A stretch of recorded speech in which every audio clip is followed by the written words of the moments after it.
नमस्कार दोस्तों, मेरा नाम है नीलेश मिश्रा और ये है हमारा पोइट्री प्रोजेक्ट।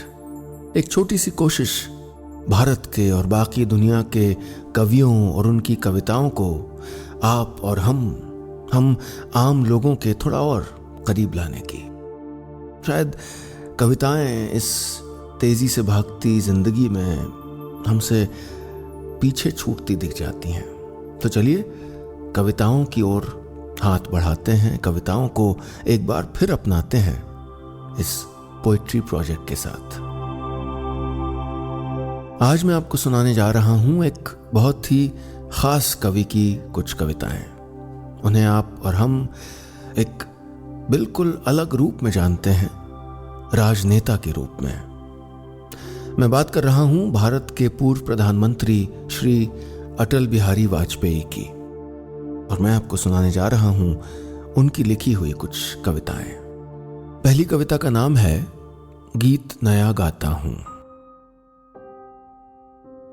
टूटे हुए तारों से फूटे बासंती स्वर, टूटे हुए तारों से फूटे बासंती स्वर, पत्थर की छाती में उग आया नव अंकुर, झरे सब पीले पात, कोयल की कुहुक रात, प्राची में अरुणिम की रेख देख पाता हूं, गीत नया गाता हूं। टूटे हुए सपनों की कौन सुने सिसकी, अंतर की चीर व्यथा पलकों पर ठिठकी, हार नहीं मानूंगा, रार नहीं ठानूंगा, काल के कपाल पर लिखता मिटाता हूं, गीत नया गाता हूं।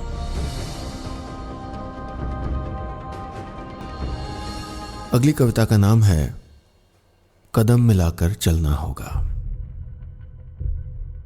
बाधाएं आती हैं आए, घिरे प्रलय की घोर घटाएं, पांवों के नीचे अंगारे, सिर पर बरसें यदि ज्वालाएं, निज हाथों में हंसते हंसते आग लगाकर जलना होगा, कदम मिलाकर चलना होगा।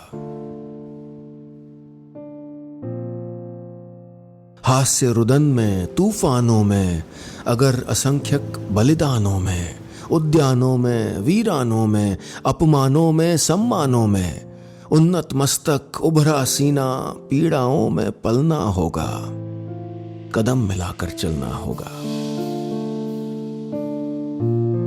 उजियारे में अंधकार में, कल कहार में बीच धार में, घोर घृणा में पूत प्यार में, क्षणिक जीत में दीर्घ हार में, जीवन के शत शत आकर्षक अरमानों को ढलना होगा, कदम मिलाकर चलना होगा। सम्मुख फैला अगर ध्येय पथ, प्रगति चिरंतन कैसा एत्यब, सुस्मित हर्षित कैसा श्रमश्लथ, असफल सफल समान मनोरथ, सब कुछ देकर कुछ न मांगते, पावस बनकर ढलना होगा, कदम मिलाकर चलना होगा। कुछ कांटों से सज्जित जीवन, प्रखर प्यार से वंचित यौवन, नीरवता से मुखरित मधुबन, परहित अर्पित अपना तन मन, जीवन को शत शत आहुति में जलना होगा, गलना होगा, कदम मिलाकर चलना होगा। तीसरी कविता का नाम है ऊंचाई से। ऊंचे पहाड़ पर पेड़ नहीं लगते, पौधे नहीं उगते, न घास ही जमती है सिर्फ बर्फ, जो कफन की तरह सफेद और मौत की तरह ठंडी होती है। खेलती खिलखिलाती नदी जिसका रूप धारण कर अपने भाग्य पर बूंद बूंद रोती है। ऐसी ऊंचाई जिसका परस पानी को पत्थर कर दे, ऐसी ऊंचाई जिसका दरस हीन भाव भर दे। अभिनंदन की अधिकारी है, आरोहियों के लिए आमंत्रण है, उस पर झंडे गाड़े जा सकते हैं, किंतु कोई गौरैया उस पर नीड़ नहीं बना सकती, न कोई थका मांदा बटोही उसकी छांव में पल भर पलक ही झपका सकता है। सच्चाई ये है कि केवल ऊंचाई ही काफी नहीं होती, सबसे अलग थलग, परिवेश से पृथक, अपनों से कटा बटा, शून्य में अकेला खड़ा होना पहाड़ की महानता नहीं है, मजबूरी है। ऊंचाई और गहराई में आकाश पाताल की दूरी है। जो जितना ऊंचा उतना एकांकी होता है, हर भार को स्वयं ढोता है। चेहरे पर मुस्काने चिपका मन ही मन रोता है। जरूरी यह है कि ऊंचाई के साथ विस्तार भी हो, जिससे मनुष्य ठूंठ सा खड़ा न रहे, औरों से घुले मिले, किसी को साथ ले, किसी के संग चले। भीड़ में खो जाना, यादों में डूब जाना, स्वयं को भूल जाना अस्तित्व को अर्थ, जीवन को सुगंध देता है।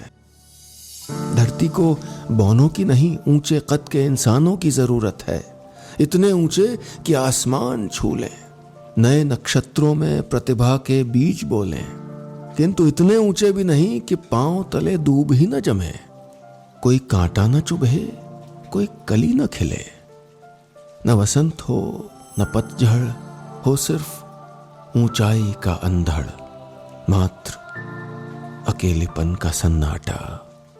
मेरे प्रभु, मुझे इतनी ऊंचाई कभी मत देना, गैरों को गले न लगा सकूं, इतनी रुखाई कभी मत देना, कभी मत देना, कभी मत देना। दोस्तों, ये थी श्री अटल बिहारी वाजपेयी की लिखी 3 कविताएं। मैं जल्दी ही लौटूंगा इस पोइट्री प्रोजेक्ट की यात्रा को आगे बढ़ाने के लिए किसी और कवि और किसी और कविता के साथ। उम्मीद है आप पोइट्री प्रोजेक्ट से जुड़े रहेंगे। अगर आप पुरानी कविताएं सुनना चाहें जिन्हें मैंने अपनी आवाज़ में आप तक पहुंचाया है, तो आप #पोइट्री प्रोजेक्ट टाइप करके फेसबुक या ट्विटर पर उन्हें दोबारा सुन सकते हैं। और गूगल पर मेरा नाम और पोइट्री प्रोजेक्ट टाइप करने से आपको ये बहुत सारे ठिकाने मिल जाएंगे जहां हम इन कविताओं को सुरक्षित रख रहे हैं। हमारी इस पोइट्री प्रोजेक्ट के क्यूरेटर हैं मेरी मंडली के सदस्य और ख़ुद में बहुत अच्छे राइटर उमेश पंत। उमेश को इस ईमेल आईडी पर आप लिख सकते हैं, चाहे हमारे पोइट्री प्रोजेक्ट की तारीफ़ करनी हो, चाहे मेरी शिकायत करनी हो, बुराई करनी हो, और चाहे अपनी पसंद के किसी कवि या किसी कविता को सुझाना हो जिसे आप चाहते हैं कि मैं अपनी आवाज़ में पढ़ूं। तो दोस्तों, अभी चलता हूं। अलविदा।